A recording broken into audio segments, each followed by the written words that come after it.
এবার শেখো বাংলা ইউটিউব চ্যানেলের পক্ষ থেকে প্রত্যেককেই অনেক অনেক শুভেচ্ছা এবং অভিনন্দন। আমরা আগের ক্লাসে বিপিএসসি টায়ার 4.0 পরীক্ষার উপযুক্ত করে বাংলা ব্যাকরণ থেকে প্রিভিয়াস ইয়ারের কিছু প্রশ্ন আলোচনা করেছি এবং আমরা দেখেছি বাংলা ব্যাকরণের বেশ কিছু টপিক থেকে বারবার প্রশ্ন এসছে এবং বেশ কিছু পরীক্ষার্থীরা যারা বিপিএসসি টায়ার 4.0 পরীক্ষায় বসছে তাদের বেশ কয়েকজন আমাকে অনুরোধ করেছে বাংলা ব্যাকরণের কারক থেকে কিছু ক্লাস অ্যারেঞ্জ করার। আজকে আমি তাই বাংলা ব্যাকরণের যে কারকগুলো আমাদের জানা সত্ত্বেও ভুল করে আসি একটু ভুল বোঝার কারণে, সেই বিষয়গুলো আজকে আমি তোমাদের সামনে সংজ্ঞাসহ এবং উদাহরণ ধরে ধরে আলোচনা করব, যাতে তোমাদের সেই ভুলগুলো আর না হয়। একটা কথা কিন্তু মাথায় রাখতেই হবে, বাংলা ব্যাকরণের কারক একটি অন্যতম অধ্যায় এবং এখান থেকে প্রশ্ন কিন্তু আসবেই। তাহলে চলো শুরু করি আজকের আলোচনা। আজকের আমাদের আলোচনার বিষয় বাংলা কারকের অধিকরণ কারক, অপাদান কারক এবং করণ কারক। আমরা প্রথমেই আলোচনা করব অধিকরণ কারকের বিস্তারিত আলোচনা। চলে আসছি আজকের আলোচনায়। আজকের ক্লাস টার্গেট ব্যাকরণ অধিকরণ কারক। অধিকরণ কারকের সংজ্ঞা হিসেবে প্রথমেই বলা হয়েছে, স্থানে বা যে সময়ে কোনো ক্রিয়া অনুষ্ঠিত হয় ক্রিয়ার সেই আধারকে অধিকরণ কারক বলে। অর্থাৎ কোনো একটা স্থান, যে স্থানে কোনো একটা কাজ সম্পন্ন হবে এবং ক্রিয়ার সেই আধারকে অধিকরণ কারক বলা হয়।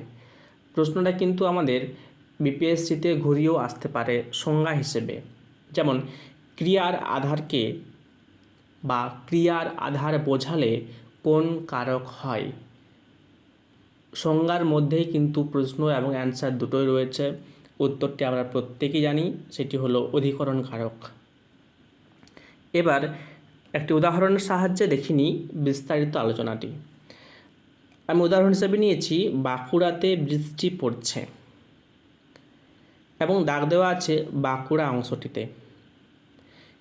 আমরা যদি প্রশ্ন করি কোথায় বৃষ্টি পড়ছে, এর সহজ একটা উত্তর আসে বাঁকুড়াতে। আর আমরা জানি কোথায় এবং কখন দিয়ে যদি ক্রিয়াকে প্রশ্ন করা হয় তাহলে যে উত্তরটা পাই সেটাই হলো অধিকরণ কারক। তাই এখানে যদি প্রশ্ন করা হয় কোথায় বৃষ্টি পড়ছে, আমরা সহজেই বলতে পারি বাঁকুড়াতে। তাই এখানে বাঁকুড়া হলো অধিকরণ কারক।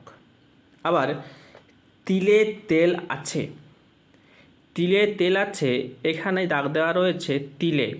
অর্থাৎ এই কোথায় তেল আছে এই প্রশ্ন যদি আমি করে থাকি তাহলে সহজেই উত্তর আসবে তিলে তেল আছে। অর্থাৎ তিল থেকে কিন্তু তেলটা আছে, অর্থাৎ পুরো তিলের মধ্যে তেল আছে। এখানে একটা গণ্ডগোল হয়েছে আমাদের, তিল থেকে তেল হয় আর তিলে তেল আছে, এটা কিন্তু সম্পূর্ণ দুটো কারক। তিলে তেল আছে এটি হলো অধিকরণ কারক, আর তিল থেকে তেল হয় এটা কিন্তু অপাদান কারক।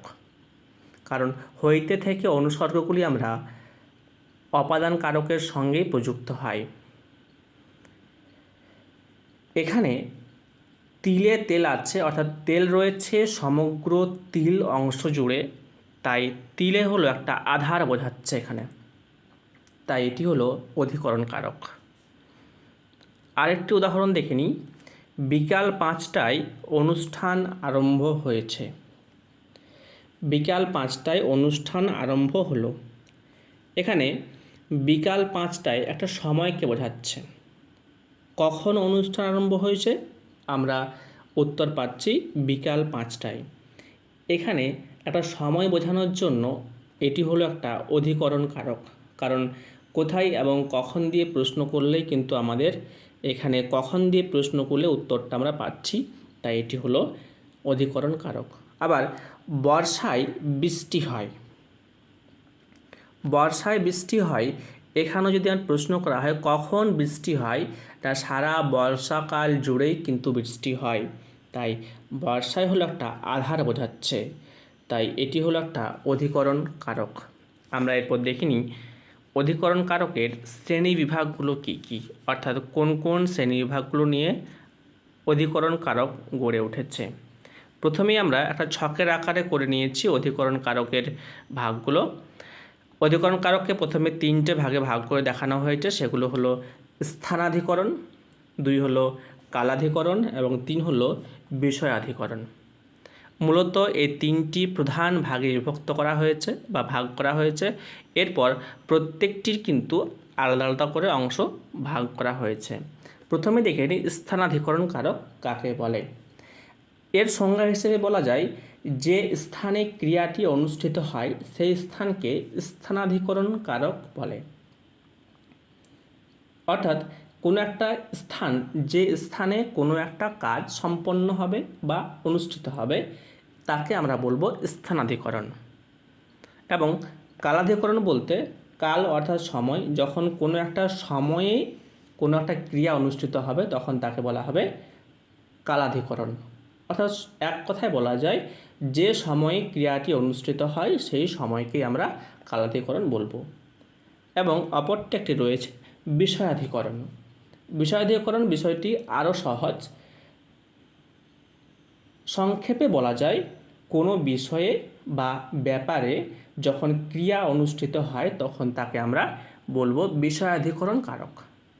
অর্থাৎ যদি বলা হয় তিনি ন্যায়শাস্ত্রে পণ্ডিত, তাহলে কিন্তু আমরা দেখব ন্যায়শাস্ত্র একটা বিষয় এবং তিনি সেই বিষয়ে পণ্ডিত হওয়ার জন্যই কিন্তু আমরা তাকে দেখে নেব বিষয়াধিকরণ কারক হিসেবে।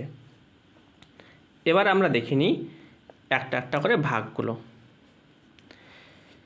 অধিকরণ কারকের প্রথমের যে ভাগটা রয়েছে স্থানাধিকরণ কারক, তার মূলত 3টি ভাগ রয়েছে। প্রথমটি হলো একদেশ সূচক। একদেশ সূচক বলতে আমরা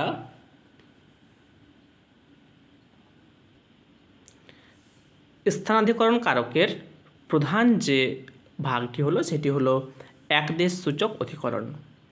একদেশ সূচক অধিকরণ এই বিষয়টি একটু কঠিন নয় বা সোজাও নয়, একটু বোঝার জিনিস। যেমন যদি কোনো একটা স্থান পুরো অংশটা জুড়ে নয়, শুধুমাত্র বিশেষ কোনো অংশকে বোঝানো হয় তখন তাকে বলা হবে একদেশ সূচক। অর্থাৎ বামনদেব চক্রবর্তীর মতে তিনি বলেছেন সমগ্র স্থান ব্যাপিয়া নয়, মাত্র কোনো বিশেষ অংশে কোনো কিছুর অবস্থান যদি বোঝায় তখন তাকে একদেশ সূচক স্থানাধিকরণ কারক বলে। যেমন উদাহরণ হিসেবে বলা যেতে পারে ছেলেরা নদীতে সাঁতার কাটছে। আমরা জানি নদী হলো একটা অনেক বড় একটা স্থান, বড় একটা মাধ্যম। ছেলেরা নদীর কোনো একটা অংশে কোনো একটা কিনারে সাঁতার কাটছে। তাহলে নদীর একটা ছোট অংশে একটা কোণে বা একটা কিনারা বা একটি বিশেষ অংশে ছেলেরা সাঁতার কাটছে। তাই বলা যায় এখানে নদীতে একদেশ সূচক স্থানাধিকরণ কারকের উদাহরণ। তাই নদীতে হলো একদেশ সূচক স্থানাধিকরণ কারকের উদাহরণ। আবার বলা যায় আকাশে কালপুরুষ দেখা যায়। তাহলে আকাশে কালপুরুষ দেখা যায় অর্থাৎ আকাশ পুরো আকাশ জুড়ে নয়, আকাশের একটা নির্দিষ্ট স্থানে কালপুরুষ নামের তারকামণ্ডল দেখা যায়। তাই এখানেও কিন্তু আকাশে হলো একদেশ সূচক স্থানাধিকরণ কারক। এরপর আমরা দেখে নিই 2 নাম্বার ব্যাপ্তি সূচক স্থানাধিকরণ কারক। ব্যাপ্তি সূচক স্থানাধিকরণ কারকের উদাহরণ হিসেবে বলা যায় তিলে তেল আছে। অর্থাৎ ব্যাপ্তি সূচক বলতে কোনো একটা বিশেষ অংশে নয়, সমগ্র অংশ জুড়ে যখন আধার বোঝাবে তখন তাকে বলা হবে ব্যাপ্তি সূচক স্থানাধিকরণ কারক। যেমন তিলে তেল আছে, এখানে তিলে তেল আছে বলতে পুরো তিলের মধ্যেই কিন্তু তেল রয়েছে। আবার যদি বলা হয় বরফের মধ্যে শীতলতা রয়েছে, তাহলে বরফ কিন্তু শুধু একটু অংশ ঠান্ডা নয়, বরফের পুরো অংশ জুড়েই কিন্তু শীতল বা ঠান্ডা রয়েছে। তাই এগুলি হলো ব্যাপ্তি সূচক স্থানাধিকরণ কারক। এরপর দেখে নিই 3 নাম্বার সামীপ্য সূচক স্থানাধিকরণ কারক। সামীপ্য সূচক স্থানাধিকরণ কারক বলতে যখন আমরা কোনো আধারকে নৈকট্য হিসেবে বা সামনে হিসেবে প্রযুক্ত করি। সামীপ্য সূচক বলতে যখন সামনে বোঝায়, অর্থাৎ নৈকট্য বোঝালে সামীপ্য সূচক স্থানান্তরীকরণ কারক হয়। যেমন জানালায় এত ভিড় কিসের? আমরা জানি জানালা বলতে ঘরের একটা বিশেষ অংশ। জানালায় এত ভিড় কিসের, কিন্তু এই কথাটা আমরা বাক্যে ব্যবহার করি, এর অর্থ হলো জানালার সামনে এত ভিড় কেন? জানালাতে তো ভিড় হয় না, জানালার পাশে বা জানালার একটু কাছে একটু সামনে ভিড় হয়, কিন্তু আমরা তা বোঝানোর জন্য বলি জানালায় এত ভিড় কিসের, অর্থাৎ সামীপ্য সূচক স্থানান্তরীকরণ কারকের উদাহরণ। আবার বলা যায় দুয়ারে প্রস্তুত গাড়ি, অর্থাৎ গাড়িটি দুয়ারে প্রস্তুত বলতে বাড়ির দরজার সামনে প্রস্তুত রয়েছে, বাড়ির দরজাতে নয়। তাই এগুলি হলো সামীপ্য সূচক স্থানাধিকরণ কারকের উদাহরণ। আমরা এবার দেখে নিই কালাধিকরণ কারকের ভাগগুলি। কালাধিকরণ কারকের আমরা সংজ্ঞাটা বলেছি, এবং অর্থাৎ যখন আমরা কোনো সময়কে যখন আধার হিসেবে নেব তখন তা হবে কালাধিকরণ, এবং এর যে ভাগগুলো রয়েছে সেগুলো হলো ক্ষণমূলক, অর্থাৎ ক্ষণমূলক কালাধিকরণ কারক। সংজ্ঞা হিসেবে বলা যায় অতি অল্প সময়ের মধ্যে যখন কোনো ক্রিয়া অনুষ্ঠিত হয় তখন তাকে বলা হয় ক্ষণমূলক অধিকরণ কারক। যেমন আমরা সকালে যাব,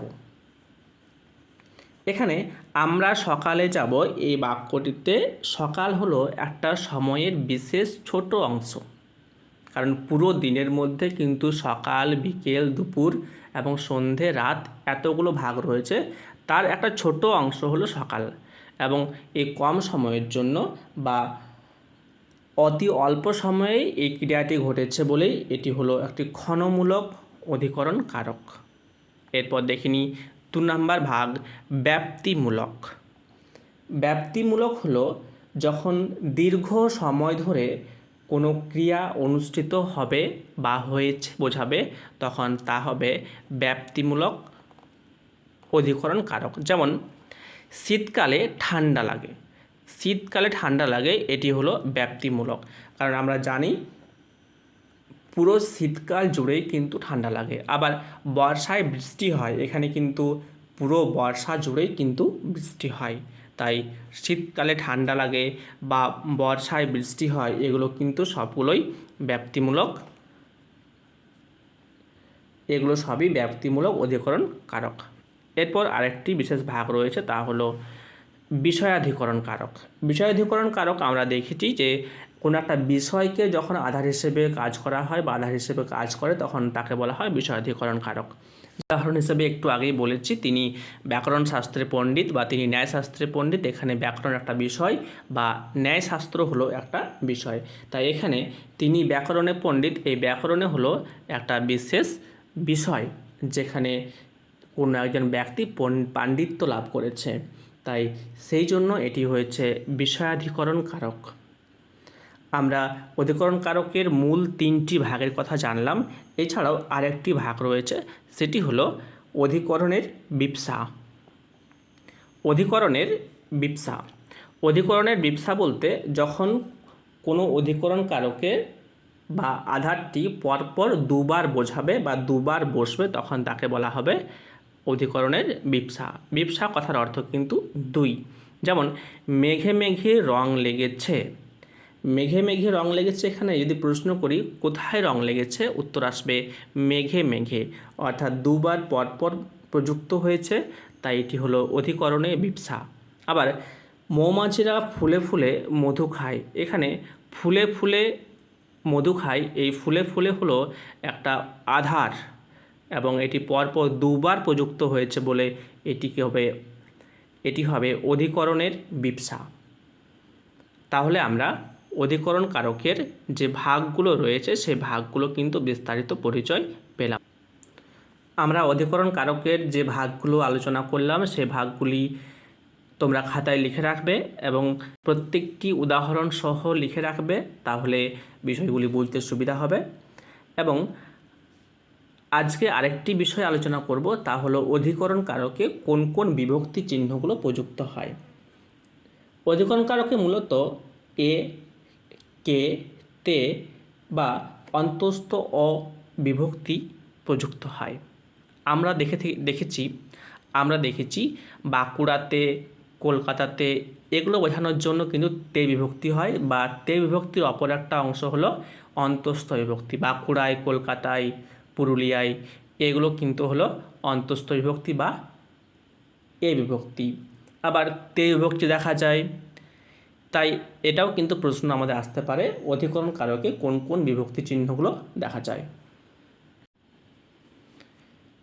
আমরা আজকের ক্লাসে কারক থেকে অধিকরণ কারকের বিস্তারিত তথ্যগুলো আলোচনা করলাম, অধিকরণ কারকের সংজ্ঞা এবং অধিকরণ কারকের শ্রেণীবিভাগগুলো উদাহরণ সহ আলোচনা করলাম। আশা করি এরপর আর কোনো সমস্যা সৃষ্টি হবে না। যারা আমাকে অনুরোধ করেছিলে ক্লাসটি করার জন্য, আশা করি তাদের খুব উপকারে আসবে। তোমরা অবশ্যই একটা লাইক করে দিও, আর চ্যানেলে যারা নতুন তারা অবশ্যই চ্যানেলটি সাবস্ক্রাইব করে রাখবে, কারণ বাংলা ব্যাকরণের যে সমস্ত তথ্যগুলো আমাদের জানা দরকার সেই ক্লাসগুলো আমি পরের ক্লাসে নিয়ে আসব। বিশেষ করে কারকের যে অন্যান্য ভাগগুলো আমাদের যেখান থেকে বোঝার ভুল থাকে বা যেগুলো আমরা বুঝতে পারি না, সেই বিষয়গুলো তুলে ধরব। আজকের আলোচনাটি ভালো লাগলে প্রত্যেকে লাইক করে দেবে। আশা করি প্রত্যেকের উপকারে আসবে। প্রত্যেকে ভালো থেকো, সুস্থ থেকো, পাশে থেকো।